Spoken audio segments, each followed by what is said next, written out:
জয় মা কালী, জয় বঙ্গ, জয় শশাঙ্ক। জাতির কথার পক্ষ থেকে নিয়ে এলাম একটা পডকাস্ট। আমাদের সাথে আছেন জাতির কথা সভাপতি জ্যোতির্ময়বাবু। নমস্কার। প্রথমেই আমাদের যে নতুন বন্ধু তৈরি হয়েছেন বিকাশ রঞ্জন ভট্টাচার্য বাবু, সবাই আমরা ভালোবেসে বলি মিস্টার ভট্টাচার্যা। তো তিনি তো কমেন্ট করেই যাচ্ছেন সনাতন ধর্মে আমার তো মানে মানে সনাতন ধর্ম বলুন বা ধর্মহীনতায়, তার ওপরে তো বেশি জ্ঞান মনে হয় না কারুর আছে। আমরা দেখলাম হট করে তিনি বলছেন যে জন্মের সময় মানুষ না জয় শ্রীরাম বলে না আল্লাহু আকবার বলে। তো এটা নাকি মানুষের মধ্যে নাকি জোর করে ঢুকিয়ে দেওয়া হয়। তো জন্ম হচ্ছে একটা আবেগ, উত্তেজনা, সেটার একটা প্রক্রিয়া, এবং ওটাই নাকি জৈবিক ধর্ম। মানে মানে আমাদের নাকি ধর্মটাই হচ্ছে জৈবিক ধর্ম।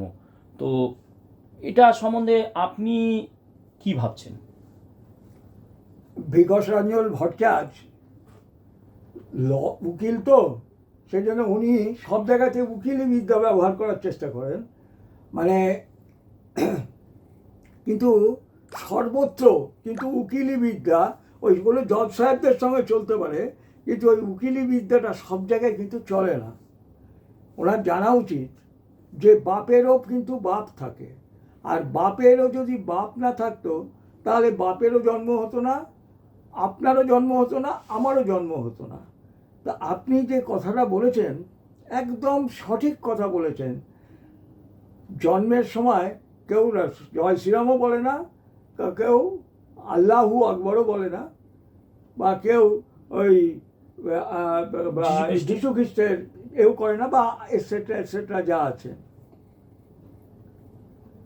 তো এই জন্য এই যখন প্রত্যেকটা জাতির মধ্যে এক একটা নিজস্ব মানুষকে তাদেরকে একটা সিস্টেমের মধ্যে বাঁধার জন্য, তা না হলে তো সেই কার্ল মার্কসের কথা অনুযায়ী সেই প্রিমিটিভ কমিউনিজম বা তার আগের যুগ থেকে যেত। বিকাশ রঞ্জন ভট্টাচার্য বাবু কি প্রিমিটিভ কমিউনিজম শতরূপ ঘোষ বোঝেন ওরা? হ্যাঁ, প্রিমিটিভ কমিউনিজম বলে যখন মানুষ দলবদ্ধভাবে কোনো একটা পশুকে মারছ এবং সেটা সবাই তারা নিজেদের মতো করে ভাগ করে খেত, সেখানে কোনো শোষণের ব্যাপার ছিল না। শোষণটা আসলো এর পরবর্তীকালে ফিউডাল সমাজ থেকে। মানুষ যখন শস্য উৎপাদন করতে শিখলো, যখন সারপ্লাস হতে আরম্ভ করলো, তখন এই সারপ্লাসটা যারা তার মধ্যে যারা একটু ব্রেনি ছিল তারা মনে করেছিল যে এগুলো যদি আমরা এমন একটা কায়দা করতে পারি যে তাহলে এগুলো আমাদের হাতে চলে আসবে, আমরা সম্পদ সৃষ্টি করতে পারবো। এবং সেই কারণে কি হলো, সেই সময় শুরু হলো বিবাহ প্রথা এবং সন্তান উৎপাদন এবং আমার পরিবার, এবং এইখান থেকেই কিন্তু শোষণের এটা ওনারা ওরা জানেন, যারা কমিউনিস্ট পার্টি মানে ওনাদের মতো এমনি সাধারণ পার্টি যারা ওই সিপিএম জিন্দাবাদ বলে তারা জানে না, কিন্তু প্রিমিটিভ কমিউনিজম, তারপরে ফিউডালিজম, তারপরে যে ক্যাপিটালিজম এবং আলটিমেটলি সোশ্যালিজম, এই কী সমাজ ব্যবস্থায় কী পরিবর্তন, এগুলো ওনারা জানেন। আচ্ছা, জৈবিক ধর্মে জৈবিক ধর্মে। এই কারণে যখন প্রত্যেকটা রাষ্ট্র দেশে জাতি এসে দেশে বলবো না, জাতির মধ্যে তার ভাবনা চিন্তা অনুযায়ী তার একটা কিন্তু সমাজ বাঁধনের জন্য একটা কিন্তু সিস্টেম চালু হলো, সেটা হচ্ছে এই ধর্মের আধারে। কিন্তু ধর্মের আধারে সেই জন্য দেখা গেছে কি প্রত্যেকটা প্রাচীন জাতির তাদের নিজস্ব একটা দেবতা ছিল, বিভিন্ন বিষয়, বজ্র দেবতা, তারপরে এই অগ্নি দেবতা থেকে আরম্ভ করে তাদের নিজেদের মতো করে, রোমের মতো করে দেবতা ছিল, গ্রিসের মতো দেবতা ছিল, নর্ডিক দেবতা আমরা তাই থর নিয়ে আমরা ফিল্মও দেখি, ওডিনসন থর। হ্যাঁ, প্রত্যেকটা জাতির মধ্যে তাদের একটা নিজস্ব সমাজকে ধরে রাখবার জন্য, তাহলে হয়তো ওই মেরে কেটে খাওয়ার মতো সমাজ তৈরি হতো, পাপ পুণ্য বোধ। এই জন্য সেই তখন থেকে ধর্মের উৎপত্তি হয়েছে। আসলে বিকাশবাবুদের ওই যে বললাম উকিলি বিদ্যে, ধর্ম আর রিলিজিয়ন যে এক নয় এই বিষয়টা উনি জানেন না। ধর্ম মানে যাহাই ধারণ করা যায়, একটা জাতির মধ্যে থেকে স্বয়ম্ভূভাবে যেটা তৈরি হবে সেই জাতিটাকে ধারণ করবার জন্য, সেই জাতিকে রক্ষা করবার জন্য, বা তাকে একটা সিস্টেমে আনার জন্য। আর রিলিজিয়ন কি? রিলিজিয়ন হচ্ছে কোনো একটা ব্যক্তি, কোনো একজন প্রফেট, সে তার যে সেই যে কথাবার্তা মতবাদ। বললো, সেটাই হচ্ছে মতবাদ, সেটা হচ্ছে রিলিজিয়ান। সেই জন্য যীশু খ্রিস্টের মতবাদ হচ্ছে খ্রিশ্চানিটি, মোহাম্মদের মতবাদ হচ্ছে ইসলাম, গৌতম বুদ্ধের মতবাদ হচ্ছে বুদ্ধিজম, আর মহাবীরের হচ্ছে জৈনিজম, এটসেট্রা এটসেট্রা এটসেট্রা। তা কিন্তু আচ্ছা, সনাতন আমাদেরটা কি তাহলে রিলিজিয়ানের মধ্যে পড়ছে না, ধর্ম? সারা বিশ্বেই আগে ধর্মই ছিল। আলেকজান্ডার ভারত দখল করেছে, কিন্তু আলেকজান্ডার তার দেশের দেবদেবতা বা তার যে দেশের যে তারা যেভাবে দেবতাকে উপাসনা করতে হবে সেই পদ্ধতি কিন্তু আনেনি, কারণ ধর্ম সেই জাতিটার জন্য। তো এই কারণে ধর্ম, যেটা উনি বলছেন যে কেউ তো আর জয় শ্রীরাম বা অমুক তমুক বলে, উনি এইখানে ভুল করে যাচ্ছেন যে ধর্ম আর রিলিজিয়ান প্রথমত হচ্ছে আলাদা। ধর্ম একটা স্বয়ম্ভূ উৎপন্ন একটা সিস্টেম, যেটা একটা জাতিকে ধরে রাখে, তার একটা মানে পূজা পাঠের ইত্যাদি একটা আচরণ থাকে। আরেকটা থাকে তার হচ্ছে জীবন ধারণ করতে গেলে কী কী করতে হবে না করতে হবে, এই সিস্টেম।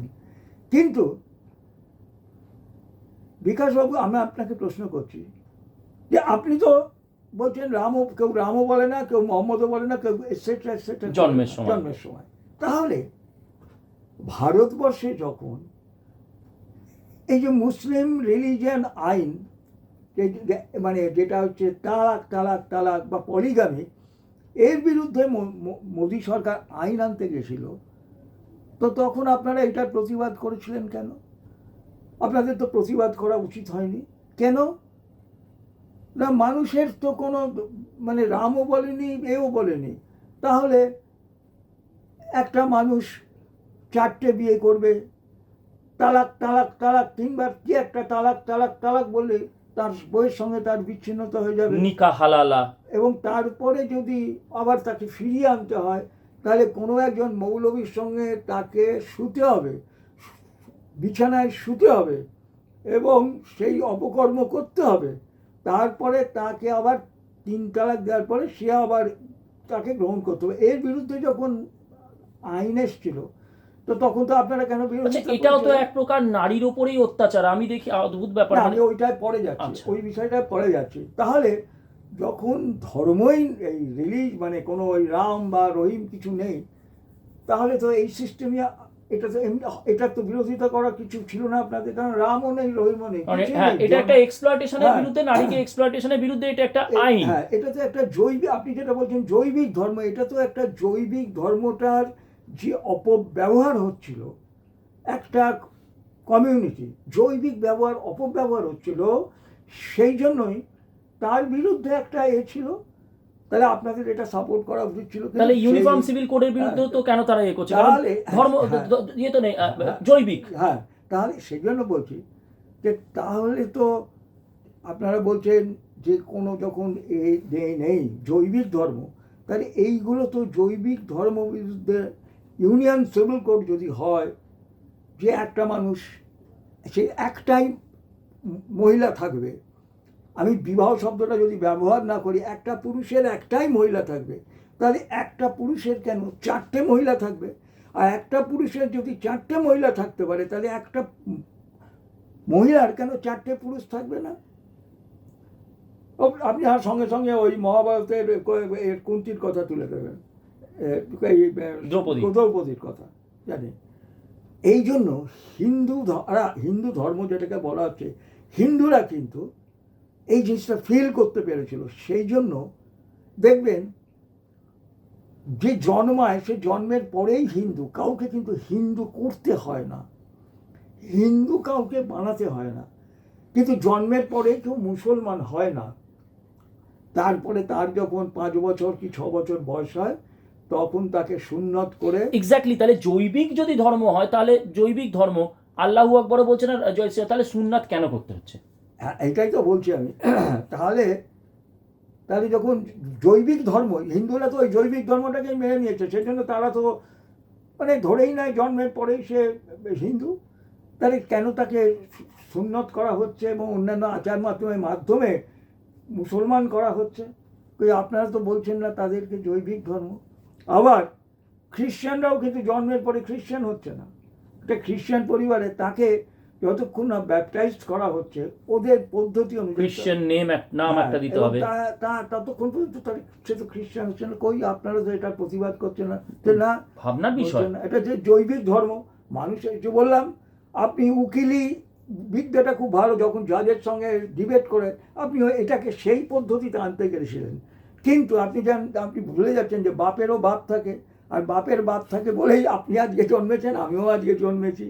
তো এই কথাগুলোর আপনি নাকি ওই যে বিকাশ রঞ্জন বলবেন যে আমি জন্মেছি জৈবিক রূপে কিন্তু ধর্মরূপে আমি জন্মাইনি এরকম কোনো একটা ব্যাপার। তো আচ্ছা, এইখানে যেটা বলছি, যেটা বলা হচ্ছে যে আমরা দেখি বামপন্থীরা, বিশেষ করে বামপন্থী মহিলারা দেখি নারী অধিকার নিয়ে প্রচণ্ড কথা বলে, এতটা কেন ঘোমটা থাকবে, মাথায় কেন সিঁদুর থাকবে, শাঁখা সিঁদুর কেন থাকবে, এগুলো সবই হচ্ছে পুরুষতান্ত্রিক সমাজের একটা জোর করে চাপিয়ে দেওয়ার চেষ্টা। তাহলে এখানে অদ্ভুত ব্যাপার, একজন পুরুষের কেন 4 জন নারী থাকবে? আমি 3 তালাকের পরে একটি নারীকে 3 তালাক বলে তালাক দিয়ে দিলাম, তারপরে আমার মনে হলো যে না, আমার তাকে আবার ফেরত চাই, তখন তাকে কেন, সেই মহিলাকে কেন কাজীর সাথে তাকে সহবাস করতে হবে, এবং তারপরে যখন কাজী বলবে যে তার 3 তালাক, তখন আবার সে ফিরে আসবে? এগুলো তো এক্সপ্লয়টেশন। আমাদের এখানে শবরীমালা নিয়ে ফাটাফাটি হয়ে গেল, কিন্তু যখন বারাক ওবামার বউ মিশেল ওবামাকে কোনো আরব কান্ট্রিজে যেতে হয়েছে, আমরা কিন্তু দেখেছি তাকে কিন্তু মাথা ঢেকে যেতে হয়েছে, সে কিন্তু তার পা ওরকম অনাবৃত ওইভাবে রেখে যেতে পারেনি। তা এইটা নিয়ে কেন দীপশিতা গার্গী, মীনাক্ষী, তারপরে বৃন্দা কারাত, যত ভোকরা আছে, তারা কেন এইটা নিয়ে কেন প্রতিবাদ তুলছে না? আমাদের ইনফ্যাক্ট আমাদের দেশে আমাদের মহিলা প্রধানমন্ত্রী, মহিলা মুখ্যমন্ত্রী, কিন্তু আজকে আমেরিকাতে বা বলুন, আমরা যদি ব্রিটেনের কথা বলি, মহিলাদেরকে ভোটের রাইটের জন্য রক্তক্ষয়ী লড়াই করতে হয়েছে। আজ পর্যন্ত আমেরিকাতে কোনো মহিলা প্রেসিডেন্ট হতে পারেনি। এগুলো নিয়ে কেন বামপন্থী মহিলারা, দীপশিতা, মীনাক্ষী, ঐশী, বিকাশ রঞ্জন ভট্টাচার্য, সবজান্তা শতরূপ ঘোষ, তারা কেন প্রশ্ন তুলছে না? কেবল ঘোমটা, কিন্তু এই যে এতটা করে ঢাকা, মিশেল ওবামাকেও গিয়ে আজকে কোনো একটা আরব কান্ট্রিতে মাথা ঢাকতে হবে, পা ঢাকতে হবে, এগুলোর বিরুদ্ধে কেনই হচ্ছে না?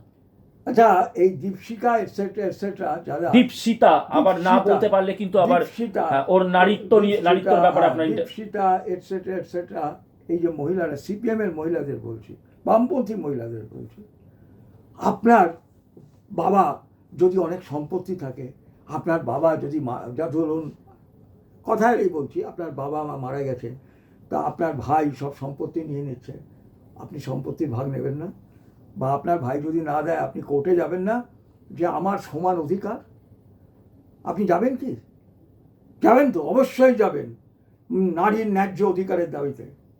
তাহলে একটা আপনার যদি কোনো কমরেড, মুসলমান কমরেড থাকে, যদিও সেটা নেই, যদি কোনো মুসলমান কমরেড থাকে, সে কি তার বাবা মারা গেলে তার বাবার যে সম্পত্তি তার ভাই যখন সব নিয়ে নেবে, সে কি সেটার দাবিদার করতে পারবে? মানে নারী মুসলিম কমরেড বলছেন? ইয়েস, পারবে না তো, কারণ মুসলিম পার্সোনাল আইনে সম্পত্তি নারীদের পাওয়ার কোনো অধিকার নেই, বিবাহিত নারীদের। তো কোনো নারী পারবে না এটা ক্লেম করতে? না, ক্লেম করতে পারবে। আচ্ছা, দীপশিতা পারবে, কিন্তু আমি ধরুন বলছি যে সাহাবানু পারবে না। না, সাহাবানু পারবে না, যার জন্য তো তার ডিভোর্স হওয়ার পরে সে যখন কোর্টে ডিভোর্স হলো, সে পায়নি, কোর্ট রায় দিয়েছিল, কিন্তু পরবর্তীকালে ভারতে যে আইন রাজীব গান্ধী তৈরি করলো, তাতে পাবে না। আপনারা তো এইটার বিরুদ্ধে বলছেন না, আপনারা ঘোমটার বিরুদ্ধে বলছেন। মুসলমান মেয়েরা গরমকালে, হিন্দু মেয়েরা, কিছু মনে করবেন না, সরি, জামা কাপড়ে 50% খোলামেলা পোশাকে যাতায়াত করে, আর ওই একটা মুসলমান মেয়ে, বাচ্চা মেয়েকে পুরো বোরখার আড়ালে যেতে হয়। আচ্ছা, এর আগে একটা কথা বলি, ক্লিয়ার করে নিই, হিন্দু মেয়েরা খোলামেলা পোশাকে ঘোরাফেরা করছে, আপনি কি এটার বিরোধী? আমি কখনোই বিরোধী নয়, কারণ এটা ক্লিয়ার করা দরকার, না হলে এক্ষুনি দেখে দেওয়া হবে। কিন্তু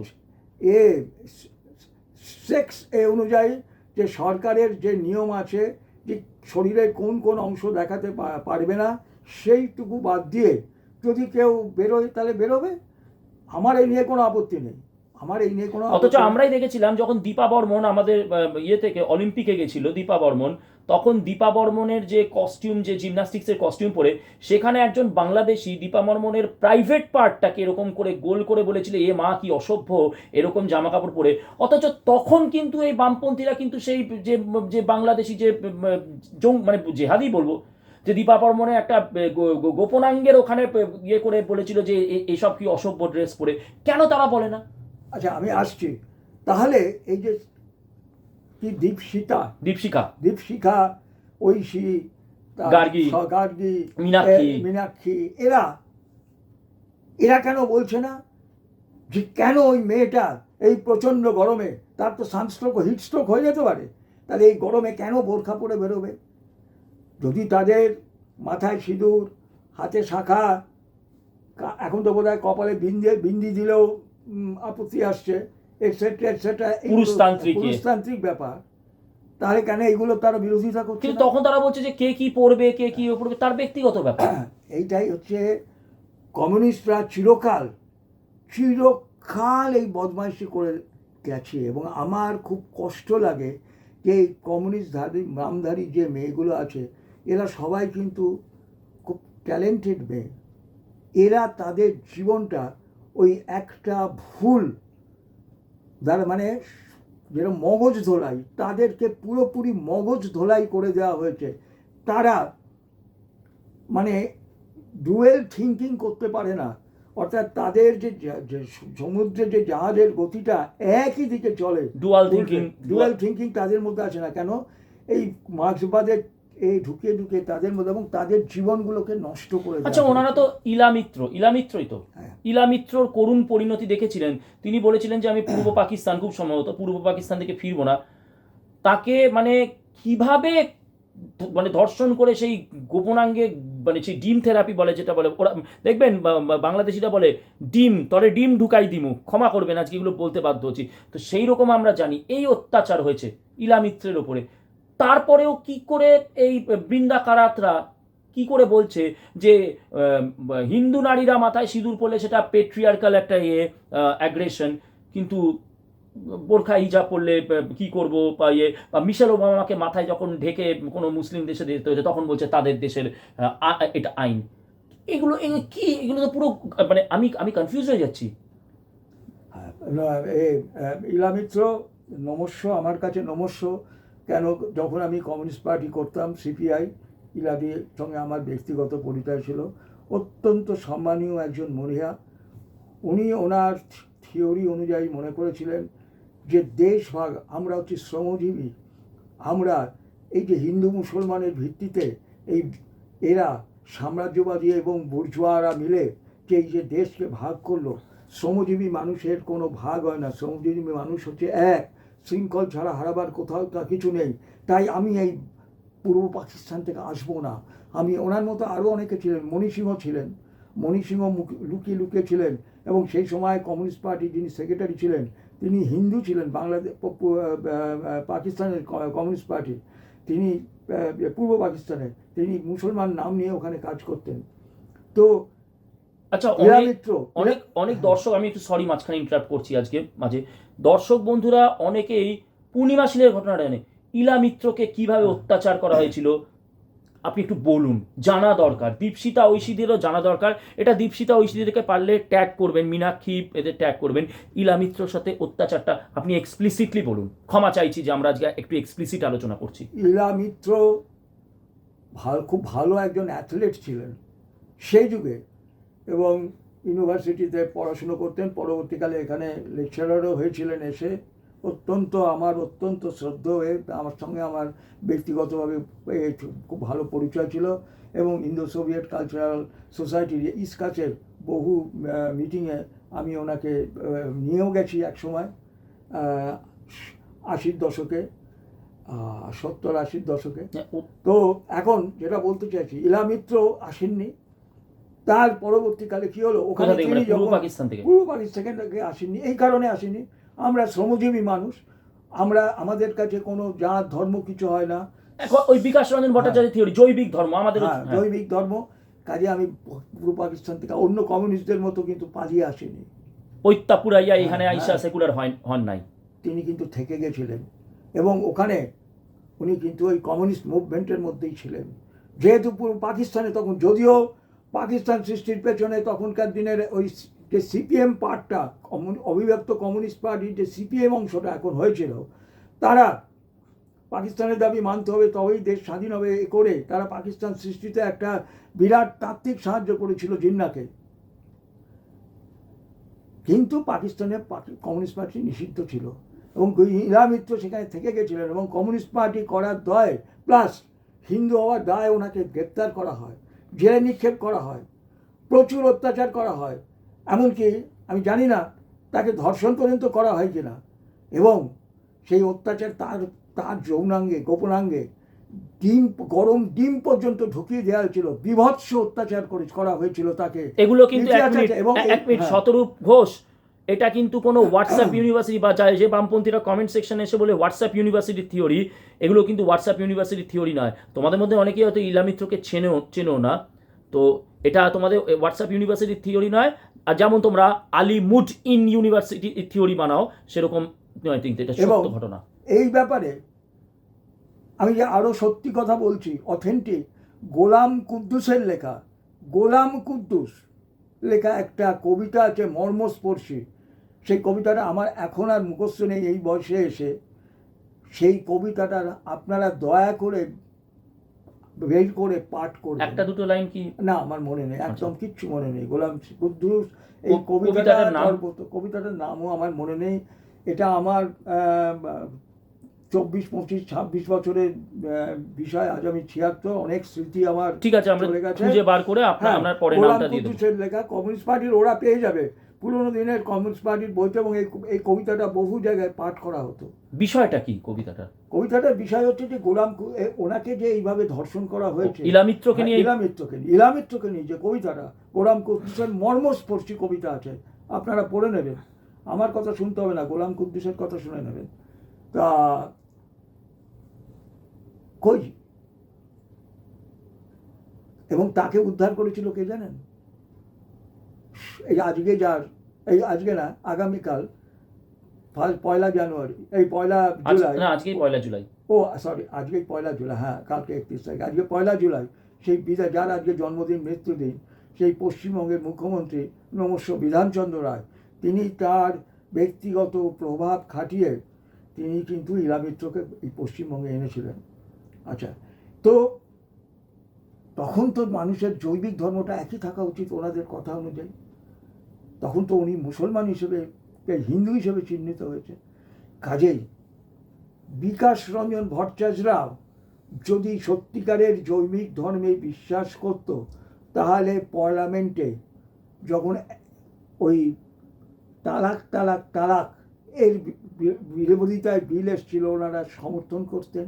আর আগামী দিনে যে পশ্চিমবঙ্গে যে বিল আসবে, যেখানে একটা পুরুষের একটা নারী, সেই বিলটাকেও ওনাদের সমর্থন করা উচিত, এর বিরোধিতা করা উচিত না। কারণ জৈবিক ধর্ম অনুযায়ী একটা পুরুষের জন্য একটা নারী এবং একটা নারীর জন্য আরেকটা পুরুষ, এবং সেখান থেকে বিবাহ প্রথা, আর বিবাহ যদি না হয় তার জন্য লিভ ইন সম্পর্কও কিন্তু এখন জানবেন রেজিস্ট্রি করতে হবে। আপনি যার তার সঙ্গে লিভ ইন করে বেড়াবেন, হবে না। কারণ কি, খুন হলে হলে সেটা তো একটা ডকুমেন্ট থাকবে, মানে কোনো যদি দুর্ঘটনা ঘটে ডকুমেন্ট থাকতে হবে। এটা মানুষ কুত্তা বেড়াল নয়। জৈবিক ধর্ম বলে আপনি মানুষকে কুত্তা বেড়ালের পর্যায়ে দাগিয়ে দেবেন না। কিন্তু যদিও কুকুর বেড়ালদের মধ্যে একটা অনেস্টি থাকে, তারা ধর্ষণ বা এরকম জিনিসের মধ্যে আমার তো জানি কুকুর বেড়ালরা লিপ্ত হয় কিনা। তো এই যে কথাগুলো বলছে বিকাশবাবুর পিতৃপুরুষ, ওই বা পাকিস্তান থেকে বা পূর্ববঙ্গ থেকে চলে এসেছিল, একমাত্র ওনারা হিন্দু ছিল বলে, এবং ওনাদের পরিবারের তাহলে সেই সময় মহিলাদের হয়তো কেড়ে নেওয়া হতো, এই ভয়ে কিন্তু তারা চলে এসেছিলেন। উনি যখনই বলুন না কেন এখন যে আমার পরিবার যেহেতু এটা হলো, এটা সেকুলার কান্ট্রি হলো, সেই জন্য তারা এখান থেকে চলে এসেছেন। হ্যাঁ, এটাই বলছি, ওনারা যখন এসছেন, ওনার বাবা মা, তখন কিন্তু আমাদের সংবিধান লেখা হয়নি। তখন কিন্তু আমাদের লেখা হয়নি এই রাষ্ট্রটা হিন্দু রাষ্ট্র হবে, না ডিক্টেটর রাষ্ট্র হবে, না সেকুলার রাষ্ট্র হবে। এটা আমি বিকাশবাবুকে মনে করিয়ে দিচ্ছি। আচ্ছা, আর একটা সংক্ষিপ্ত হয়ে যাব, বিকাশবাবু পশ্চিমবঙ্গের বাজেটকে পুরোপুরি বিরোধিতা করেছেন। হ্যাঁ, সবই নাকি মানে আমরা গোবর নিয়ে রিসার্চ করা যেতে পারে, গোমূত্র নিয়ে রিসার্চ করা যেতে পারে, কিন্তু শিক্ষায় কোনো আমাদের ইয়ে নেই। এবং উনি বলছেন যে একমাত্র শিল্প বান্ধব বাজেট একমাত্র করা সম্ভব বামপন্থীদের দ্বারা। যদিও তারা আমরা যেটা জানি যে তারা যখন ক্ষমতায় এসেছিল পশ্চিমবঙ্গের বুকে, আবারও বলছি ডেটা রিসার্চ দেখে নেবেন, হোয়াটসঅ্যাপ ইউনিভার্সিটি নয় বা আলিমুড ইন ইউনিভার্সিটির তথ্য নয়, ওনারা যখন ক্ষমতায় আসে তখন পশ্চিমবঙ্গে জিএসডিপি ছিল 26%, জিএসডিপি কিন্তু গ্রস স্টেট ডোমেস্টিক প্রোডাক্ট। আর ওনারা যখন 2011-তে মানে প্রোলেতারিয়াত বিপ্লব করে টাটা বাই বাই জানালেন, তখন অর্থনীতি মানে এটা জিএসডিপিটা 4%। তো 26% থেকে ওনারা অর্থনৈতিক বিপ্লব করে 4%-এ নামিয়ে দিয়ে চলে গেছেন। তো তাহলে তারা বলছে যে শিল্প বিপ্লব করবেন। আমি তো প্রথমেই বলি, আপনার শিল্প বিপ্লবের কথা যেটা বলা, সেটা তো মার্ক্সীয় থিওরি অনুযায়ী এটা হচ্ছে সম্পূর্ণ একটা মানে কী বলে মার্ক্সবাদ বিরোধী কথা বলছেন আপনি। তো কমিউনিস্ট বিরোধী একটা কথা বলছেন কেন? শিল্প বিপ্লব মানে পুঁজিবাদ। এখনকার দিনে তো আপনাদের ওই যে রাশিয়ান অনুযায়ী যেভাবে কার্ল মার্কস বলে গেছেন শিল্পের কথা, সেইভাবে তো এখানে পুঁজিবাদ আসবে। তা আপনারা তো পুঁজিবাদের বিরোধী, আপনারা তো শোষণহীন সমাজ থাকবে, পুঁজিবাদ থাকলেই শোষণ থাকবে। প্রথমত এই কথাটার মধ্যেই আপনার কন্ট্রাডিকশন থাকছে। আপনি যদি নিজেকে কমিউনিস্ট হিসেবে ডিক্লেয়ার করেন, তাহলে আপনি কিন্তু ওই শিল্প আসবে, এবং শিল্প মানেই আজকের দিনেও কিন্তু কোনো পুঁজিপতি আসবে, এবং পুঁজিপতি আসা মানেই সেটা শোষণ। আর আপনি যদি বলেন হ্যাঁ কার্ল মার্কস যেটা লিখেছিলেন সেটা উনি ভুল লিখেছিলেন, পরবর্তীকালে দেন জিয়াওপিং যেটা বলে গেছেন যে সমাজতান্ত্রিক বাজার অর্থনীতি, অর্থাৎ পার্টিটা চালাবে, সোজা বাংলায় বললে যেটা হবে, এই তাত্ত্বিক ব্যাখ্যা করতে গেলে আমাকে এখন 2 ঘন্টা ধরে ব্যাখ্যা করতে হবে, কেউ শুনবে না। এর তাত্ত্বিক এর যে এটা হচ্ছে পার্টিটা হবে কমিউনিস্ট পার্টি, কমিউনিস্ট পার্টি দেশটা চালাবে, কিন্তু অর্থনীতিটা হয়ে যাবে বাজার অর্থনীতি, পুঁজিবাদী অর্থনীতি। আপনি বলুন যে আপনি এখন এই অর্থনীতি কার্ল মার্কসের অর্থনীতিটা বিশ্বাস করেন না। আর এটা তো গেল একটা কথা। দ্বিতীয় কথা হচ্ছে যে ওনাদের আমলে, আমি বলে রাখছি যে তখন বলা হতো অটোমেশন, অর্থাৎ কম্পিউটার, এই বাংলার বুকে প্রথম আসে। এবং আসে কোথায় জানেন? আমরা সবাই জানি ইন্ডিয়ান অয়েল কোম্পানিতে বসাতে যায় স্যান্ডোজ, একটা মেশিন, একটা মেডিসিন কোম্পানি ছিল, আমেরিকান একটা মেডিসিন কোম্পানি, স্যান্ডোজ, ক্যালসিয়াম স্যান্ডোজ খুব সুন্দর, এবং পুরো নামটা আমি বলতাম না, স্যান্ডোজ। তাদের একটা ওষুধ ছিল সেই সময় স্যান্ডোসাইক্লিন বলে, আমি এটাকে এই হিসেবে বলছি স্যান্ডোসাইক্লিন, যে ওষুধটা সবে ভারতে এসেছিল, এবং সেই ওষুধটা প্রচুর দামি ওষুধ ছিল, বিভিন্ন কারণে ব্যবহার হতো। তো এই স্যান্ডোজে যখন প্রথম কম্পিউটার বসাতে যায় তখন কেউ বিরোধিতা করে সেখানকার বামপন্থীরাই। পরবর্তীকালে ইন্ডিয়ান অয়েলে আমরা দেখেছি, এবং বিভিন্ন জায়গায় যখন দেখেছি কম্পিউটার বসাতে গেছে, তখন কিন্তু এই অটোমেশন আপনাদের ভাষায়, এবং অটোমেশনের বিরুদ্ধে যখন কোনো জায়গায় সম্মেলন হতো, এই নাটক টাটক এইসব হতো, আমিও এরকম সিপিআর এরকম নাটকে আমি শুনে এসেছি। হ্যাঁ, তো আপনারা তো প্রথম বিরোধিতা করেছেন, যার জন্য বাংলায় শিল্প আধুনিকতার মধ্যে আসতে পারেনি, তাদের প্রোডাকশান বাড়েনি, কোয়ালিটি বাড়েনি, প্রোডাকশান কস্ট বেশি হয়েছে। এবং আপনি তো অবশ্য শ্রমজীবী মানুষ নন, প্রোডাকশান কস্ট যদি বেশি হয়, তখন বাজারের প্রতিযোগিতায় সে পারে না, তাই একটার পর একটা কারখানা বিভিন্ন বন্ধ হয়েছে। কিন্তু জানবেন সব থেকে যেটা মারাত্মক যেটা হচ্ছে ক্লোজার হয়নি। আজকে ধরুন আমি একটা উদাহরণ দিচ্ছি, বেঙ্গল ল্যাম্পের মতো কোম্পানি, সেখানকার এমপ্লয়িরা তাদের প্রভিডেন্ট ফান্ড এটসেট্রা পায়নি। কেন? ক্লোজার হয়নি। ক্লোজার যদি একটা কোম্পানিকে করতে হয়, তখন কিন্তু সেখানের কোম্পানির এমপ্লয়িদের সমস্ত টাকা পয়সা মিটিয়ে দিয়ে করতে হয়। আর আপনি যদি সাসপেনশন ওয়ার্ক করেন, এই সাসপেনশন অফ ওয়ার্ক করলে মালিককে এমপ্লয়িদের আর কিছু দিতে হয় না, সাসপেনশন অফ ওয়ার্ক হয়ে গেছে, এটা হচ্ছে নিয়ম। এবং এই মালিকরা আপনাদের সব চক্রান্ত করে, আপনারা ওখানে বিভিন্ন ইস্যুতে আন্দোলন করেছেন, এবং সেই আন্দোলন করে সেই উৎপাদনকে আপনারা কমিয়ে দিয়েছেন, এবং মালিক অশান্তির কারণে সাসপেনশন অফ ওয়ার্ক করে সেই চলে গেছে। করে গিয়ে বাইরে তারা ওই অটোমেশন বা কম্পিউটার এনে তারা আধুনিক কারখানা তৈরি করে বিশ্ব বাণিজ্যের সঙ্গে প্রতিযোগিতায় নেমেছিল। আপনারা বলছেন হ্যাঁ বুদ্ধবাবু এটা একটা সময় রিয়েলাইজ করেছিলেন অনেক ভুল হয়ে গেছে আমাদের তত্ত্ব। কার্ল মার্কস যে তত্ত্ব লিখেছেন সেটা থিওরি দিক দিয়ে খুব ভালো, শুনতে খুব ভালো, মানুষকে অ্যাট্রাক্ট করে, কিন্তু একটা সম্পূর্ণ ভুল থিওরি। এটা পাঠ্যপুস্তকে একটা অল্টারনেটিভ ইকোনমি হিসেবে পড়ানো হোক, অর্থনীতি যারা ইকোনমিক্স নিয়ে পড়ে অবশ্যই পড়ানো হবে, যেরকম হেগেলের থিওরি পড়ানো হবে। হেগেলেরও থিওরি আছে, হেগেল কিন্তু মার্কসের আগে, তার থিওরিও পড়ানো উচিত। আমি হেগেলের থিওরি নিয়ে এখানে আলোচনা করতে আসিনি। হ্যাঁ, একদিন শতরূপকে একটু পড়াশোনা করে দেবে হেগেল। তিনি মানব চিন্তনের আপলিফমেন্ট চেয়েছিলেন। হেগেল মানব চিন্তনের আপলিফমেন্ট চেয়েছিলেন, এবং এটি আপলিফমেন্টের মধ্যে দিয়ে পরিবর্তন আসবে। আরও অনেক কিছু অনেকে চিন্তা করেছিল, এক একজন তখনকার দিনে এক একজন এইরকম কার্ল মার্কসের মতো আরেক মানুষ চিন্তা করেছিল, মানুষ যদি কম সন্তানের জন্ম দেয় তাহলে তো শ্রমিক পাবে না, শ্রমিক পাওয়া যাবে না, তখন শ্রমিককে বেশি টাকা বা বেশি অর্থ দিতে মালিকরা পাবে। এইভাবেও তারা অনেকে চিন্তা করেছিল। কেন? তখন যেহেতু জন্ম নিরোধক পদ্ধতি ছিল না। যাই হোক, এখন বিকাশবাবু বলছেন যে বামপন্থীরাই শিল্পের বিপ্লব আনতে পারে, শিল্পের বামপন্থী। আপনারা তো পুঁজিবাদী শিল্পের থিওরিগতভাবে বিরোধী, এবং আপনারা যতদিন ক্ষমতায় ছিলেন কোনোদিন কি করেননি, উল্টে ওই জিএসডিপি কমিয়েছেন। পশ্চিমবঙ্গের সমস্ত বড় বড় কারখানাগুলো আপনাদের এই অন্যায়ের বিরুদ্ধে, আজকে ফিলিপস চলে গেল, ফিলিপসের ইন্টারন্যাশনাল চেয়ারম্যান যখন এসেছিল হল্যান্ড থেকে, তখন সেইখানে আপনারা বিক্ষোভ দেখিয়েছিলেন। মিহিরসেনের অত বড় রেশম শিল্প, ভারতের দ্বিতীয় বৃহত্তর, ধ্বংস করে দিল। কোনটা বন্ধ হয়নি? আজকে প্রত্যেকটা কারখানা, বড় বড় কারখানা পশ্চিমবঙ্গে সিক হয়ে গেছিলো। আজকে যেসব থেকে আরম্ভ করে ডানলপ থেকে আরম্ভ করে এভরিথিং, আপনাদের ওই ট্রেড ইউনিয়নের বদমাইশি নামে কাকে নিয়োগ করা হবে কর্মচারী হিসেবে, আপনাদের যে ইউনিয়ন আছে তারা যাদের ডিসাইড করে ঠিক করে দেবে তারা নিয়োগ হবে। যারা ওই অদক্ষ মজুর হিসেবে নিয়োগ হবে আপনারা ঠিক করে দেবেন, সব কিছু আপনার পার্টি হিসেবে হবে। আপনারা বিড়লাকে পর্যন্ত দৌড় করেইছিলেন, মনে পড়ে? বিড়লাকে আপনারা দৌড় করেছিলেন বোধহয় হাফ প্যান্ট পরে। তা আপনারা শিল্পের কথা বলে, তাহলে প্রথমত তো কমিউনিস্টরা পুঁজিবাদের বিরোধী, আর দ্বিতীয়ত যদিও বা আপনারা এখন ওই দেন জিয়াওপিংয়ের চীনের মতবাদকে মানেন, তাহলেও আপনাদের কিন্তু মানসিকতা সেই জায়গাতেই রয়ে গেছে। আপনারা শিল্পের কথা বলবেন না, শিল্প আনবে এই বিজেপি সরকার। অলরেডি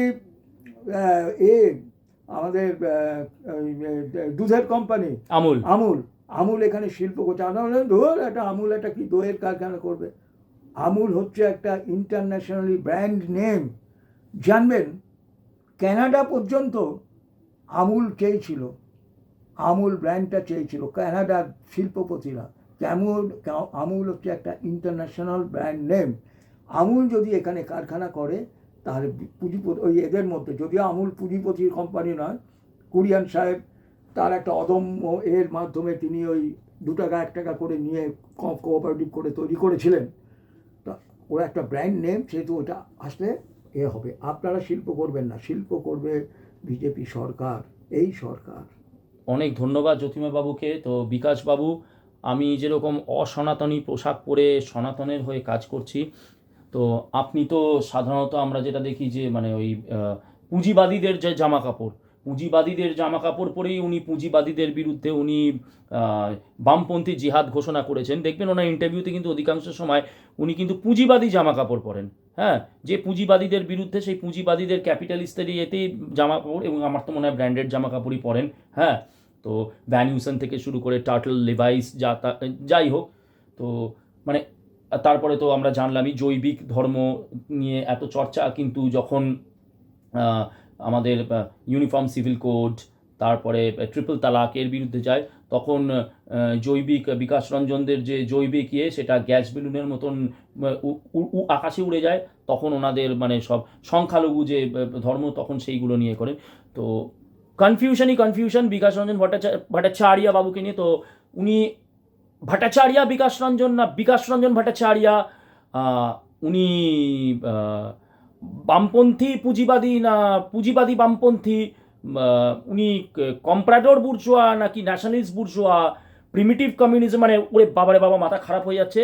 তো আপনারা দেখলেন, আজকে শুনলেন, সত্যটা সামনে এলো, নট ফ্রম আলিমুড ইন ইউনিভার্সিটি। তো জ্যোতির্ময় বাবু, আপনাকে অনেক ধন্যবাদ আমাদের সাথে এই ব্যাপারগুলো শেয়ার করার জন্যে। ইলা মিত্রের যে ভয়াবহ ইতিহাস সেটা শুনলেন। পশ্চিমবঙ্গের মানুষেরা নিরীহ, মানে বিশেষ করে বলি নারীদেরকে, ইলা মিত্রের সাথে যেটা হয়েছে সেটার বিরুদ্ধে কোনো প্রতিবাদ কিন্তু এই শতরূপ, এই দীপশিতা, গার্গী, ঐশী, মীনাক্ষী এরা করবে না। তাদের একমাত্র সমস্যা হচ্ছে শাঁখা সিঁদুরের বিরুদ্ধে। তো ভণ্ডামো চলতেই থাকবে, আর এই ভণ্ডামোকে ভাঙার কাজ জাতির কথা একনিষ্ঠভাবে করে যাবে। ধন্যবাদ জ্যোতির্ময় বাবু। জয় মা কালী, জয় বঙ্গ, জয় শশাঙ্ক। নমস্কার।